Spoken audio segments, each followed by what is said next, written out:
Bueno, Miriam, cuando se acercan los visitantes, los jerezanos, hasta este Museo de la Atalaya, cuando acceden a él y empiezan a percatarse de tanta maravilla, es que yo no sé si son visitas interactivas, que tú estás en las explicaciones y ellos te pueden preguntar, opinar, ver, dialogar.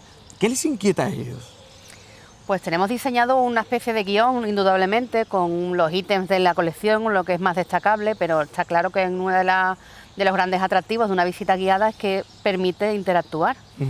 Y de hecho intentamos adaptarnos al perfil del grupo que tenemos. No es lo mismo tener un grupo de pensionistas que preguntan muchísimo, a tener 3 familias con niños o a tener un grupo de un perfil más empresa, de personas que a lo mejor tienen pues una cultura en historia del arte mayor, ¿no? Es que no tiene nada que ver.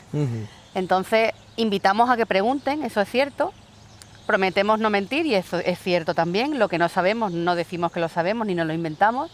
Procuramos algunas veces aprender de nuestros clientes, porque a veces también nos enseñan cosas interesantes. Pero pese a hacer relojes y obras de arte, es verdad que no hace falta ni que te guste mucho el arte, ni que interese la relojería, porque el museo está diseñado para llevarte una experiencia.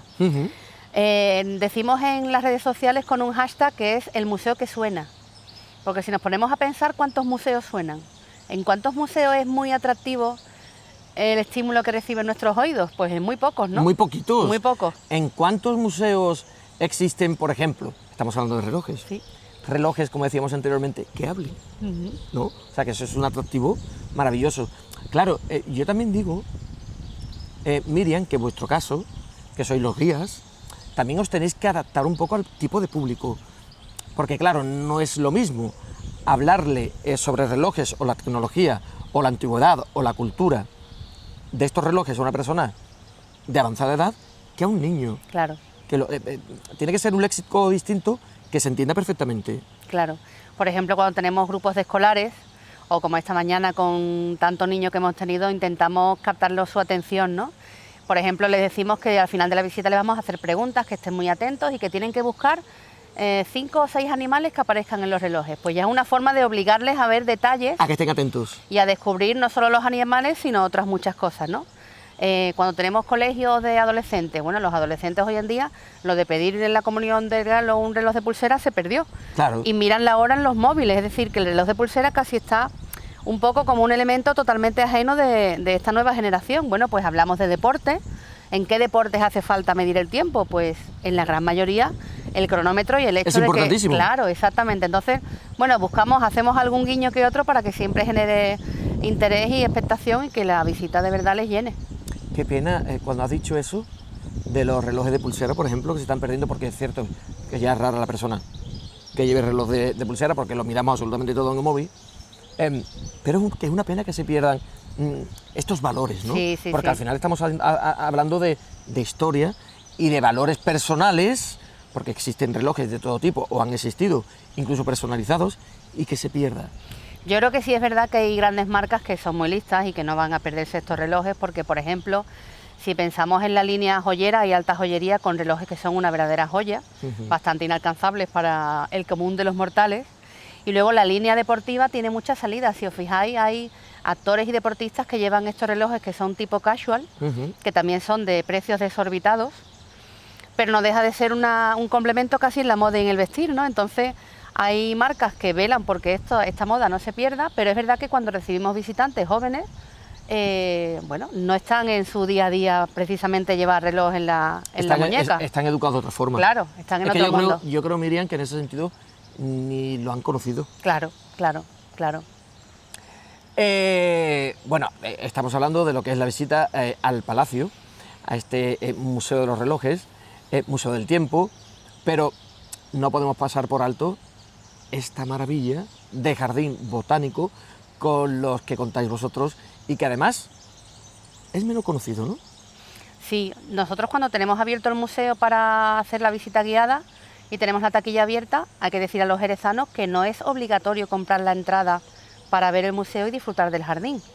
En horario de abierto al público, cualquier vecino puede venir por aquí y dar un paseo. Tenemos en verano y en primavera algunos ciudadanos que vienen a hacer footing, hacen footing por la ciudad se asoman al jardín, nos saludan y entran, dan una vuelta y salen, es decir, que es un jardín que está a disposición en nuestro horario de apertura, pues a quien quiera echar un ratito por aquí. A colación de lo que estás comentando, Miriam, he oído yo a uno de los visitantes decir o cuestionar o preguntarse, oye, ¿y aquí se puede venir, por ejemplo, un día a disfrutar de los jardines tranquilamente? Esto es... Verídico. Sí, que lo he escuchado yo, ¿eh? Por ejemplo, ¿a leer un libro? Sí, ¿por qué no? Claro. Claro, es un parque de la ciudad. Y es un parque de la ciudad, exactamente. Se está cuidando cada vez mejor. Estamos recuperando fuentes que estaban averiadas hace mucho tiempo. Y bueno, la verdad es que el jardín es uno sin visitas y es otro con visitas. Yo evidentemente animo a que hagan el completo, a que pasen un ratito en el jardín, que disfruten de este frescor que tenemos incluso en verano, de los pajaritos que tenemos aquí, que hay también especies muy interesantes que, bueno, nos acompañan, aunque a veces no somos casi conscientes de esta maravilla que tenemos sonora alrededor nuestra, y indudablemente nos encantaría que todo el que entra por el jardín haga la visita al museo, porque repito, son 3 euros la visita guiada de casi 1 hora de duración. ¿Tú sabes qué echo de menos en estos jardines? Mire, es que yo me he criado aquí. Ajá. Yo he jugado en estos jardines, ¿eh? Cuando era pequeñito. Bueno, pequeño sigo siendo. Muy bueno, muy bueno, muy bueno, muy bueno. No he crecido mucho. Bueno.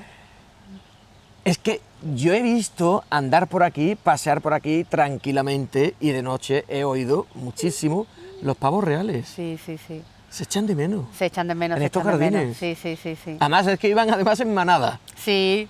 Y entrábamos todos los niños del Callejón La Rendona, de la Atalaya, de la calle Ponce, todo este entorno que jugábamos aquí, y veníamos a ver los pavos reales. Claro, y en La Plata se recuerda muchísimo porque La Plata es el barrio vecino del jardín. Pues sí, esto como se cerró en 1998 para hacer una profunda reforma, que es el museo que hoy disfrutamos, pues los animales se mandaron al zoológico, que estaban todavía mejor que aquí, y bueno, también se mantiene el jardín un poquito más limpio, lo que es el palacio, ¿no? Quiero recordar que un señor un día se me acercó, esto es verídico también, y me dijo, tú estabas conmigo.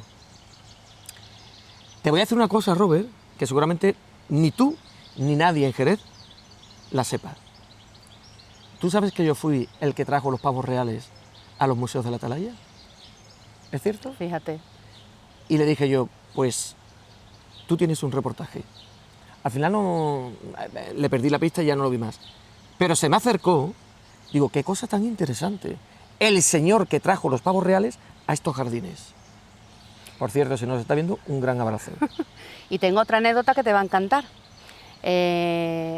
Hemos tenido en el grupo familiares de Arturo Paz. La sala de la primera planta, la sala con los relojes más notables y espectaculares, se llama Arturo Paz. Nos dio tiempo a hacerle un homenaje 3 meses de fallecer a Arturo, que fue el relojero que veló, veló por el buen estado de la colección en la época de Rumasa. Y bueno, me he emocionado porque se me han presentado justo a la llegada a la sala cuando han visto la placa de su abuelo. Uy, me estoy emocionando. Sí, muy fuerte. Bueno, he empezado a hablar y se me ha quebrado la voz porque esa tarde no la olvidaremos. Estuvimos el personal de la fundación y familiares de él, y ya te digo, fue 3 meses antes de fallecer. Él ya estaba jubilado, ya estaba enfermo y seguía viniendo a darle una vueltecita a sus niños.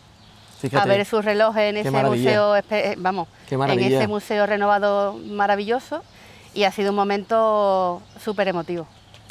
Pues lo decíamos anteriormente, Miriam Morales es la directora comercial de la Fundación Andrés de Rivera. Miriam, muchas gracias. A vosotros siempre, Robert, un placer. Estoy aquí en la gloria bendita. No nos vamos, ¿no? Yo me quedaba aquí las 24 horas. ¿No nos vamos? Las 24 horas del día. Yo aquí haría un programa de 24 horas, Miriam. Pues nada, pues te vienes todos los días, hacer una cuñita. Sin ningún tipo de problema. ¿Dónde mejor que relajarnos en estos jardines? Miriam, muchas gracias, enhorabuena por el día de hoy. Y bueno, pues cómo estáis llevando las visitas, que me resulta algo maravilloso. Muchas gracias. Gracias a vosotros por la difusión. Y ahora nos adentramos, si te parece, Miriam, en estos jardines, y nos vamos de visita precisamente con la persona que sirve de guía. Tú te vienes con nosotros, ¿no? Sí, claro. Te vienes con nosotros y luego nosotros vamos contigo. En el museo, sí. Vamos a dar una vueltecita y vamos a mostrar todo lo que guarda y esconde estos jardines de los museos de la Atalaya, con la persona que sirve de guía y que responde al nombre de Patricia Cañadas Salguero. Construyó su palacio de estilo neoclásico y también plantó y construyó su jardín. Aquí en este jardín que vamos a visitar hay especies arbóreas centenarias, otras que no lo son, pero que tienen mucho valor. Entonces vamos a hacer 4 paradas para que podáis ver todo el jardín y disfrutar de toda la arboleda. Yo estas 4 paradas las voy a hacer en sitios donde os quiero hablar de determinadas especies que creo que son de interés, pero si tenéis dudas, preguntas, queréis hablar, por favor, vamos haciendo una charla durante todo el recorrido y podéis hacer fotos, podéis tiraros a la tierra, podéis subiros a los árboles, está todo permitido dentro del respeto de la naturaleza, que sois personas que venís aquí con ese interés. Así que nada, bienvenidos y muchas gracias. Claro que sí. Dime. ¿Hay algún árbol o planta que sea curativa? Hay muchas. Casi todos los árboles tienen, bueno, hay muchos árboles que tienen esas propiedades buenas para la salud, y de hecho vamos a hacer algunas paradas en árboles que se utilizan para eso, pues para la cura de dolores de estómago, temas de piel, temas de circulación. Sí, en la medicina tradicional, ahí los chinos tienen una gran cultura de la medicina de las plantas y de los árboles, pero hoy en día se siguen utilizando, claro que sí. Sí. De hecho, muchos compuestos, muchos extractos de la industria química vienen de la naturaleza, vienen de ahí. Lo que pasa es que se sintetiza de forma química, pero el origen de muchas de esas curas, de eso, está en la naturaleza. Bueno, pues el primer árbol que yo quería enseñar es esta araucaria que tenemos aquí detrás, este árbol inmenso, uno de los árboles centenarios del jardín, que es un árbol originario de la zona de Oceanía, y todos los árboles tienen, digamos, 2 nombres. Está el nombre común, que se le da en la zona, y el nombre científico. El nombre científico es un nombre que va por todo el mundo. El que se aprende el nombre científico puede hablar con una persona inglesa, con un ruso, con una persona de Uganda, y todo el mundo va a saber diferenciar el árbol. Entonces, y el nombre común pues se lo damos, por ejemplo, aquí en España, a esta araucaria le llamamos el árbol de los pisos. Si os pregunto por qué creéis que se le dice el árbol de los pisos, mira, si lo miramos, le podríamos contar más o menos por la disposición horizontal de las ramas cuántos pisos tiene. Más o menos podríamos decir, pues es un árbol de 6, 7 pisos, 10 pisos. Se lo contamos, ¿cuántos vemos ahí? 1, 2, 3, 4, 5, 6, 7, 8, 9, 10. 10 o más, ¿no? Es un árbol de más de 10 pisos, ¡qué barbaridad! Pues esta araucaria es uno de los árboles más bonitos de aquí. Es un árbol si veis el tronco lo recto que es, ¿no? Y lo robusto que es, ¿para qué pensáis que se podía utilizar ese tronco antiguamente? ¿En la construcción de qué? ¿Qué podían construir? ¿Para qué lo podían utilizar? Oye. Exactamente. Oye, Mástiles de barco. Sí, señor. Dime. ¿Por qué es tan grande ese árbol? Ese árbol es tan grande porque es muy antiguo y ha crecido durante más de 100 años. Desde que lo pusieron, que era pequeñito, a lo mejor era una semilla, no sabemos si era una semilla o era un arbolito pequeñito. Y ha ido creciendo hasta que, fíjate cómo está ahora. Casi va a llegar, que es que lo toca, la punta la toca, ¿eh? Aquí está chulo. Pues le damos un aplauso a este árbol tan viejo. Y ahora os voy a enseñar un árbol que creo que os va a interesar. Os va a interesar. Ese es el más grande, además el más alto. No solo grande, sino que es alto, ¿verdad? Bueno, pues voy a enseñar un árbol que viene desde antes de los dinosaurios. ¿Alguien quiere verlo? Sí.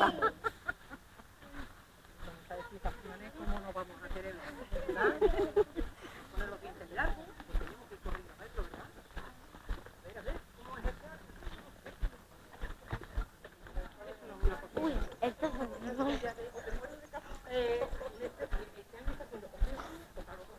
Bueno, pues ya hemos llegado.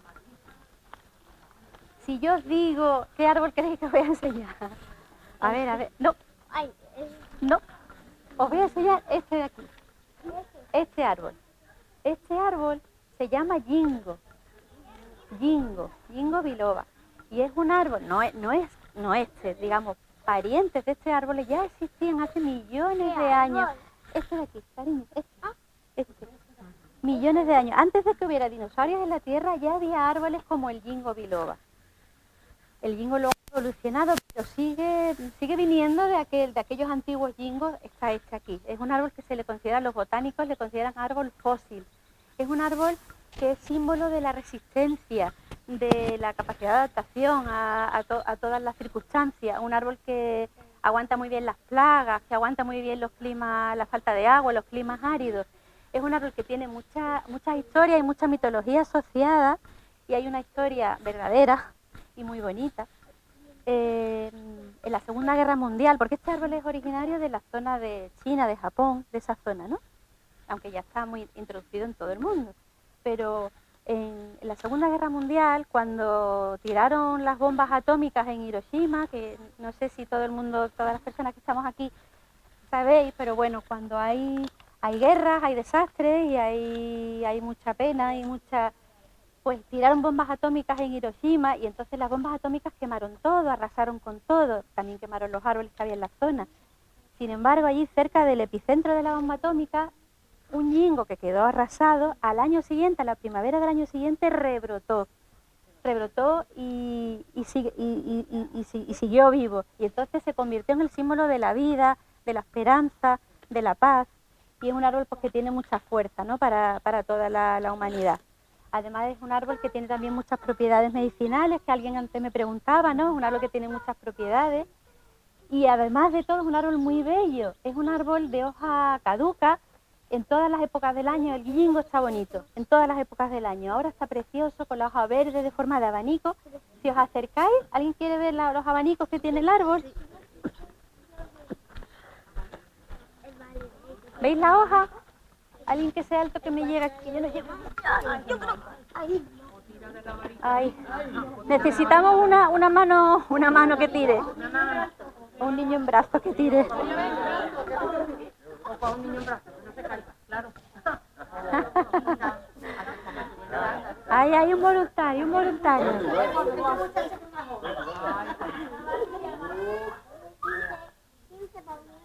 No, ve, eso es. Mira, ¿veis la hoja qué bonita es? La forma de abanico que tiene. Mini abanico, pero bueno, es la forma, es lo bonita que es, lo suave que es la hoja, el color tan verde tan bonito que tiene. Cuando llega el otoño, el árbol la hoja empieza a tomar tonos anaranjados hasta que se pone completamente amarilla. Entonces es un árbol muy ornamental, muy bonito. Se le cae la hoja, incluso con la hoja ya caída y el árbol ya sin hoja, la estructura del Ginkgo es muy bonita. Fijaos la corteza que tiene, el color grisáceo del tronco, lo cuarteado de su corteza y la disposición de las ramas. Es un árbol verdaderamente hermoso. En Jerez tenemos otro Ginkgo, porque hay muy pocos Ginkgos en Jerez, sobre todo de este porte, este singular, sin duda alguna, de los más grandes y más antiguos de la ciudad. Pero en Jerez, si por ejemplo queréis pasear un día que queréis ver Ginkgos, pues tenéis en el Parque del Retiro, hay otro de los Ginkgos más antiguos de la ciudad. Aunque no conserva su forma original porque se le rompió la guía y parece como más aparasoladito, pero también está muy bonito, muy ornamental. Y en la zona del Boulevard de Hipercor, por ahí también se han plantado Ginkgos nuevos, en la entrada de Avenida de Europa también hay Ginkgos nuevos, que están todavía pequeñitos, pero que es un árbol de crecimiento lento, pero seguro, resistente. A mí el Ginkgo es un árbol de mis árboles favoritos. Bueno, pues seguimos a la siguiente parada. Oye, ¿cómo te llamas? Sí, por ejemplo, la Paquital tiene... Bueno, pues esta, sí, igual que esta parada la he elegido para enseñaros dos árboles del jardín diferentes, pero que tienen su interés. Uno es el que tenéis detrás vuestra, que es este árbol de corteza y de forma tortuosa. Este árbol se llama falsa pimienta, Chinus molle. Es de la zona de América Central. Y bueno, ¿por qué se le dice falsa pimienta? Es que ahora mismo todavía no se le ve, exactamente, no se le ve tiene alguna semilla, efectivamente se parece a la pimienta, que no tiene nada que ver, pero se parece, ¿no? Y bueno, de ahí el pimentero, falsa pimienta. Luego también tiene muchas propiedades medicinales, tiene para la piel, para la circulación, dolores de estómago, para todo tipo de problemas. Y además, bueno, pues tiene un olor muy característico, ¿no? Y en cierta untuosidad, ¿no? Los aceites esenciales te deja así porque tiene esa untuosidad en la hoja y los aceites esenciales, un olor peculiar. ¿Quién no ha jugado de pequeño a hacer así? Ahora huele, ¿cómo huele esto? Esto te puede gustar o no, pero peculiar es, a mí sí me gusta. Qué bien huele, qué bien huele. Es un árbol de hoja perenne, que no tiene nada que ver a lo mejor con la araucaria, que es erguida, majestuosa, porque este se retuerce, pero que tiene también mucha ornamentalidad. Se utiliza mucho en los jardines. Aquí en la zona nuestra se utiliza como árbol común de jardín por su ornamentalidad, ¿no? Y su belleza. Y el otro árbol que os quería enseñar, lo tenemos aquí. Este árbol, a ver, pues qué bien huele. Qué bien huele. Este árbol que tenemos aquí detrás se llama ombú, el nombre común, y el nombre científico Phytolacca dioica. Es el árbol que le dicen el árbol nacional de la Argentina. Pues es un árbol originario de allí, toda la zona de Sudamérica, Argentina, Brasil, Uruguay. Y es un árbol que se utiliza en las extensiones vastas de la pampa argentina, se utiliza como hito, como señalización, porque claro, la pampa... Yo no he ido, pero me gustaría ir. Entonces, pues yo me imagino ahí desde lo alto de un cerrete, ¿no? Viendo aquella extensión de la pampa, diciendo, mira, la pista de fulana, de mengano, ¿no? Es un árbol que marca hitos ahí en la pampa. Las lindes, ¿no? Exactamente, las lindes de los terrenos. Porque claro, se ve desde lejos un árbol muy, muy grande, que es multicaule, como veis. Tiene no solamente un tronco, sino que tiene muchos troncos y una peana espectacular. Más hacia adelante vamos a ver otro, y yo voy a invitar a las intrépidas y los intrépidos que quieran a subirse al árbol. Es un árbol que invita a subirse, decir, vamos a trepar, un árbol muy divertido. Y es un árbol de hoja perenne, cuando está en floración tiene unos ramilletes de flores amarillentas, muy bonitas. Ahora le damos algunas flores, pero están todavía verdes. No sé si las veis en la copa. Cuando ya maduren esas flores se pondrán amarillas. Sí, eso es. ¿Y qué más os cuento? Bueno, que es un árbol que no tiene verdadero leño, sino que tiene una composición muy acuosa de sus ramas. No tiene crecimiento, no tiene anillos de crecimiento, sino que si pudiéramos cortar una de sus ramas veríamos que es como muy cuarteosa, muy blanda, porque es un árbol que acumula mucha agua precisamente para resistir las temperaturas de la zona árida de la que es originaria. El árbol. Vamos a ver otro. ¿Ves lo que lleva? Venga, vale, gracias. Qué guay, qué guay. Y quería enseñaros esta zona de sombras, la quiero enseñar porque, bueno, para a ver si alguno de vosotros, de vosotras, mirando arriba y mirando la copa de los árboles bajo los que estamos, me sabe decir qué árboles son, por la hoja. Nadie ha tenido que ir a buscar esta primavera hojas para dar de comer a los gusanos. Morera, sí señor. Morera. Esta es la morera común, que bueno, es un árbol originario de la China también. La famosa ruta de la seda era porque en estos árboles, pues los gusanos de seda, pues la mariposa, el lepidóptero, se alimenta, la larva se alimenta de las hojas, y luego cuando la larva ya hace el capullo para metamorfosearse en mariposa, pues de ese capullo se tenía la seda. Entonces es un árbol que se introdujo en toda la parte occidental. En cuanto que se descubrió ese valor productivo, pues se introdujo y ya está muy naturalizado en toda nuestra zona, pero es de allí. La morera tiene una sombra muy fresca, es un árbol muy, muy, muy agradable, además de que, bueno, cuando fructifica la mora, está riquísima, y es un árbol de jardín ideal por su frescor, por su sombra, ¿no? Por todas las cualidades que tiene. Y fijaos aquí en la zona de estancia, ¿no? Que procuraron, ¿no? Con toda esta sombrita, ¿no? Y este paseo de moreras que es espectacular. Sí, por favor, te lo agradezco incluso. Muy bien. Toda esta es la zona de jardín, de bosque, digamos, del jardín, ¿no? Hemos empezado con la entrada, la fuente principal, zona de bosque. Ahora vamos a ver como una especie de rocalla, de gruta, ¿no? que construyeron, y luego vamos a terminar en la zona de estancia y de reposo, ¿no? De nuestro jardín, para terminar como nos merecemos. Pues vamos a ir por aquí.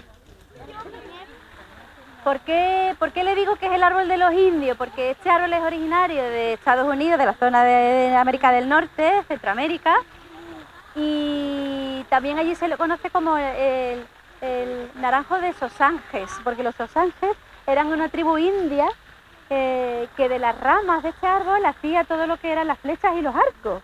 O sea, que de este árbol fabricaban los indios sus flechas y sus arcos para tirar. Claro, por eso tendría tan duradera. Claro, es una madera duradera, o sea, pero también es flexible, entonces eso les permitía hacer ese tipo de instrumentos. Se le dice naranjo, aunque no tiene nada que ver con un naranjo, porque los frutos de este árbol se parecen a una naranja, pero son mucho más, son esferas más grandes y parecen como cerebritos, porque están como muy punteados y no son comestibles. Parecen naranjas, pero no son comestibles. Ahora mismo es que no tienen, pero en el Parque del Retiro de Jerez también hay una alineación de macluras que cuando fructifican son también muy ornamentales de ver por el tamaño. En la primavera, lo que pasa es que muchos árboles no tienen flores aparentes, pero florecen, pero son flores aparentes, y a lo mejor ya luego cuando fructifica es cuando se ve efectivamente. Este es el caso. Este árbol, esta maclura, es uno de los árboles singulares de Jerez. Entonces aprovecho para contaros que en Jerez tenemos más de 100 árboles singulares. Los tenemos identificados en nuestro inventario, los tenemos editados en un libro singulares de la ciudad, donde están fotografiados, están medidos, están localizados en plano. Y los árboles singulares pues se han elegido pues porque sean especies muy raras en la zona, o porque tengan un porte excepcional, alguna cualidad que lo destaca sobre el resto de sus congéneres. Si veis ahí detrás, este árbol tiene su plaquita, ¿no? Está marcado, tiene ahí todos sus datos, y en la ciudad, en las calles y en los parques tenemos los otros árboles también están identificados. Los árboles singulares están identificados con esas placas de árboles singulares. Así que si alguien está interesado en la publicación de los árboles singulares, está en la página web del ayuntamiento, y también tenemos libros editados que nos podéis pedir si estáis interesados en tenerlos. Sí, los edita el ayuntamiento, y tenemos todavía libros, se repartieron por bibliotecas, centros educativos y también a particulares, personas interesadas que quieren tener esa publicación.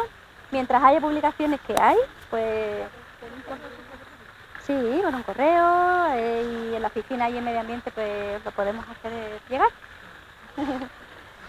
Vamos a seguir por la zona de aquí de esta fuente tan bonita.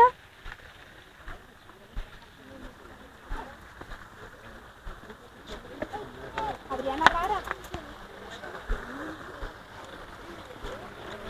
Tienes aquí todo marcado para que no te olvides. Mira, tengo un plano, este plano, ¿ves? Ahí me estoy yo mi chuleta, digo, ¿dónde me voy a parar?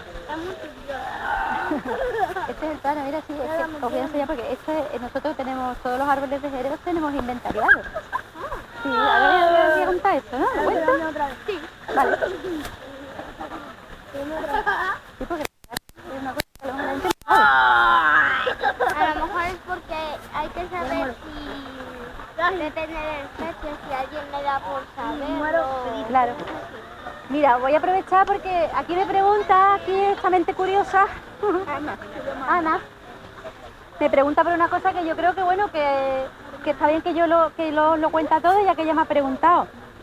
Nosotros en Jerez tenemos todo lo que es el arbolado público de la ciudad, lo tenemos inventariado e informatizado en una herramienta de gestión que el Servicio de Informática Municipal nos ha hecho propia, y nosotros hemos ido cogiendo los datos de todos los árboles públicos de la ciudad, y tenemos cuantificados los árboles, que son más de 90.000 árboles en el casco histórico, en el centro, en el casco urbano, digamos, de Jerez, inventariados. Cada árbol tiene como una especie de DNI, lo que nosotros le decimos un ID, tiene un número, que es un DNI de ese árbol. Y en ese... Pues ya saben todos ustedes que hoy se celebra el Día Mundial del árbol. Decíamos anteriormente que por tal motivo se han abierto las puertas de los museos de la Atalaya. Tenemos visitas guiadas y jornada precisamente de puertas abiertas. Si hemos acabado con nuestro paseo de la mano de Patricia Cañada Salguero, de Medio Ambiente, pues en esta ocasión nos adentramos en el Palacio del Tiempo para descubrir las maravillas de los históricos relojes que esconde precisamente este palacio. En esta ocasión lo hacemos de la mano de Miriam Morales, que ya saben todos ustedes, es directora comercial de la Fundación Andrés de Rivera. Tengo tarea para vosotros. Cuando acabe la visita, os voy a decir que me digáis, os voy a pedir que me digáis 5 animales que hayáis visto en los relojes franceses, ¿vale? 5 animales, no vale decirlo y chivarse a los demás. Todos callados, los veis, los memorizáis y luego os pregunto, ¿vale? ¿De acuerdo? ¿Hay algún animal en los relojes o no? Sí, no. Después te acuerdas. Bueno, estamos en la sala azul. La sala azul, la sala oro y la sala púrpura son todos relojes franceses. El reloj francés es un reloj diseñado para decorar, sobre todo. Es decir, es una obra de arte muy por encima de piezas relojeras. ¿Es un reloj de mala calidad? No. Vamos a ver muchos relojes franceses donde encontraremos la firma del relojero debajo del número 12 o encima del número 6. Normalmente, cuando el reloj está firmado es porque el relojero tenía cierto prestigio. Si no, no hubiera firmado la pieza. Pero son relojes que normalmente la alta nobleza, las personas con más poder en la época, en el siglo XVII, XVIII, XIX sobre todo, encargan estas piezas a un grupo de artesanos, donde también hay un relojero, y encargan un diseño para colocar en un sitio determinado de un gran palacio, que puede ser sobre una gran chimenea, o en una mesa central de un gran salón, etc. La temática de los relojes en el Museo de Relojes de Jerez, del Palacio del Tiempo, es muy variada, pero van a encontrar sobre todo figuras mitológicas, personajes mitológicos y personajes también históricos. Por ejemplo, Cupido. ¿Sabéis quién es Cupido? ¿Quién es Cupido? El dios del amor, ¿no? Pero pequeñito, el niño, ¿no? ¿Y cómo va Cupido? ¿Cómo se representa? Con arco y flecha. Pues Cupido aparece en más de 80 relojes de la colección. Aparece por todas partes. Hay que tener un poquito de cuidado, ¿eh? No nos vaya a dar con la flecha y nos coja con la guardia baja. Bueno, pues en esta sala hay una cosa muy curiosa. Que les voy a contar. Miren este reloj de aquí.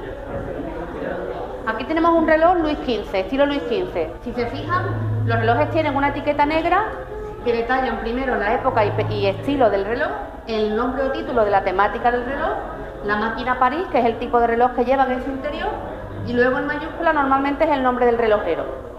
Bueno, pues este rinoceronte que ven aquí se llama Clara, y Clara existió. Hay grabados de Durero que representa a esta rinoceronte hembra que llegó por el puerto de Rotterdam en 1770 aproximadamente.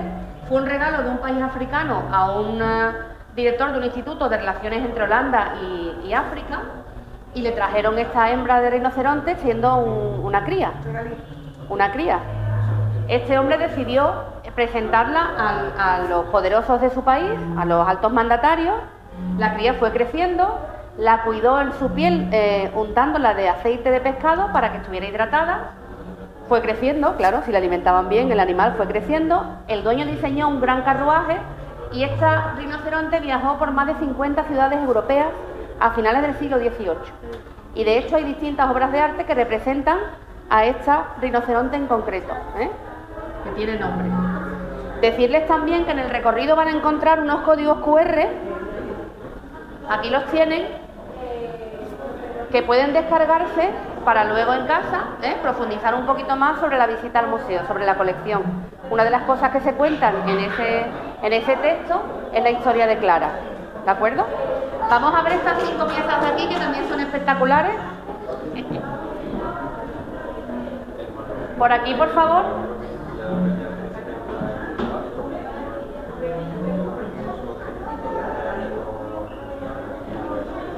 A ver, ¿quiénes de aquí han ido al Museo del Louvre en París? Vale, muy bien. Bueno, aquí tenemos 5 relojes que se llamaban en general relojes cartel. El reloj cartel es el origen del reloj de pared que hoy todos conocemos. El reloj de pared no apareció de la nada, sino que es una evolución de este tipo de reloj. Si fuésemos al Museo del Louvre y fuéramos a las habitaciones de Napoleón III, encontraríamos relojes de los mismos autores y parecidos a estos. Los relojes tienen una peculiaridad y es que la caja tan preciosa que estamos viendo está hecha de concha de tortuga con latón y bronce incrustado en lugar de madera. ¿Esto por qué se hace así? André Chasbourg fue un ebanista que trabajó en la corte del rey Luis XIV, el rey Sol. Descubrió que este material orgánico era poroso y maleable en agua muy caliente y realizó cajas para relojes y también placas para decorar mobiliario. Y descubrió que efectivamente era un material muy ligero, mucho más ligero que la madera. Aquí vemos ejemplos de relojes que están en una ménsula, en un pilar, que se realiza a juego con la caja del reloj. Cuando se comprueba que el reloj es tan ligero, se coloca sobre repisas como esta que se cuelgan en la pared y terminan colgando la propia caja del reloj en la pared al comprobar que aguanta el peso. Y por eso aparece el reloj de pared. Es una evolución de este tipo de pieza. Bien, continuamos por aquí.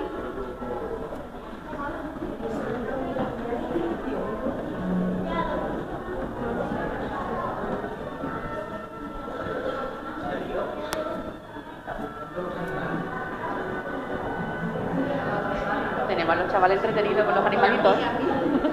También.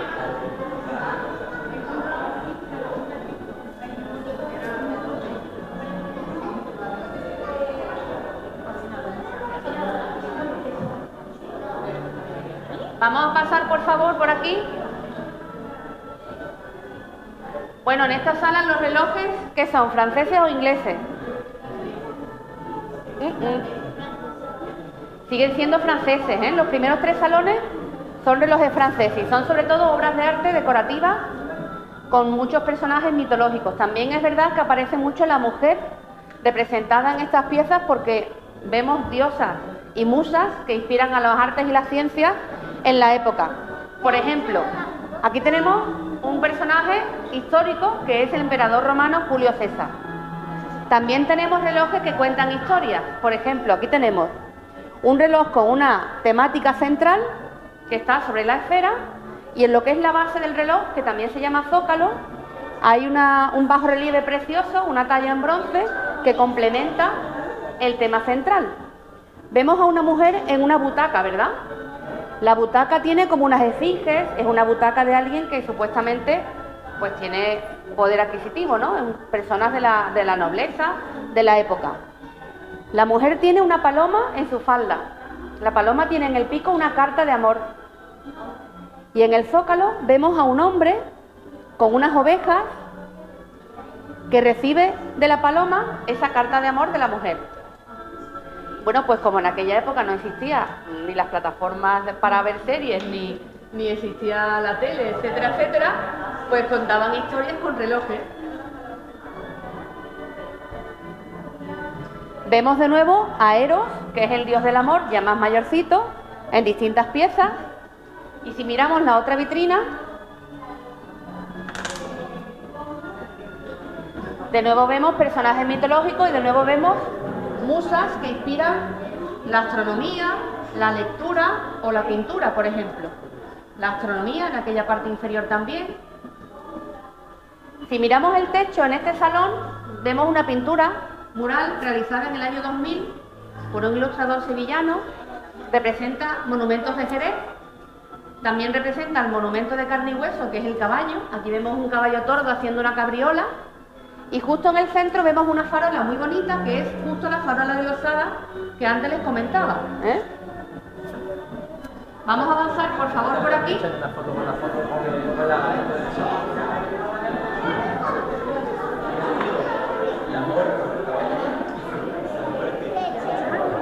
A ver, ahora voy a pedir un poquito de silencio porque ahora les toca hablar a los relojes.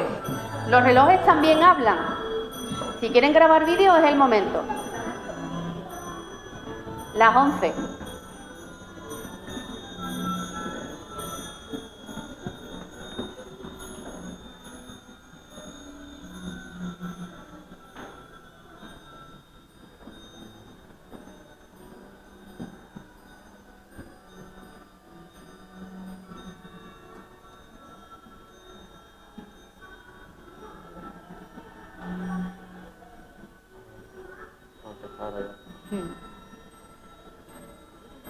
animando, se van animando. Hay relojes que suenan antes de que llegue... Marcan lo sé, 59, sí, que ya empiezan a sonar. pero empiezan a sonar. Eso es con la clavija Sí, que sí, has sí. antes. Ahora, Es que no existe la exactitud total, en mecánico no puede ser. la precisión. La exactitud no existe.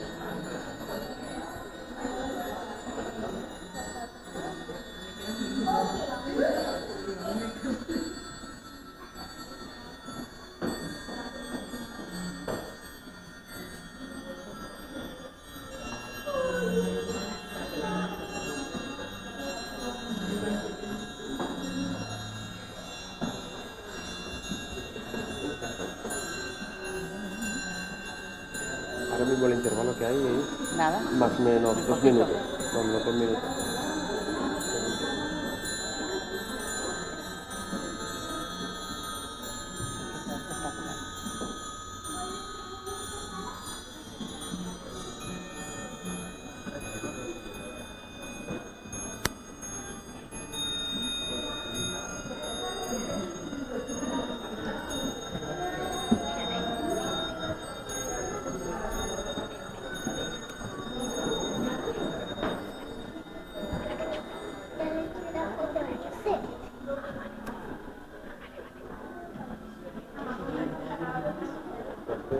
Estupendo.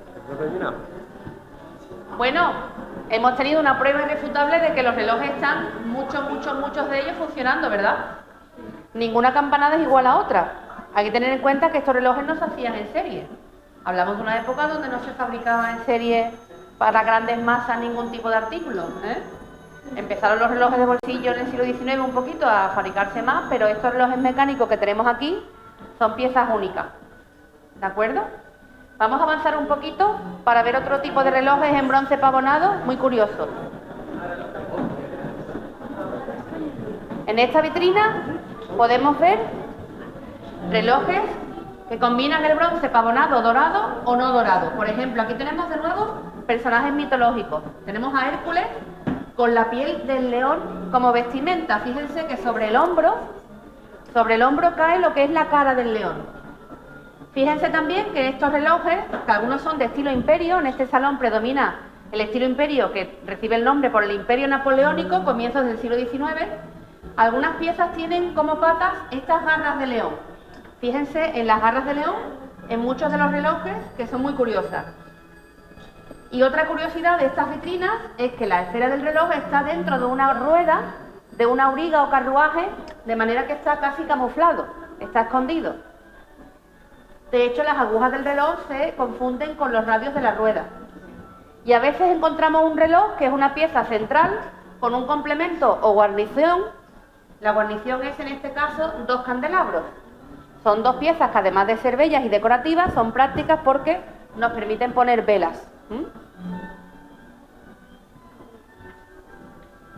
¿Cómo van esas fotos? ¿Van bien? Me alegro. Vamos a seguir a la sala púrpura. Seguimos en Francia.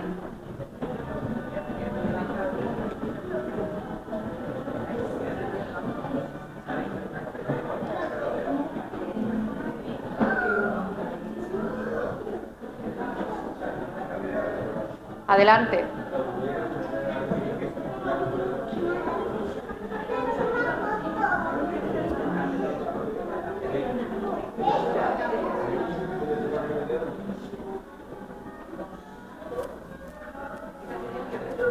Aquí tenemos relojes muy originales y también de gran calidad. Tenemos en el centro, podemos admirar esta maravilla de estilo Luis XVI. Es un reloj de influencia rococó.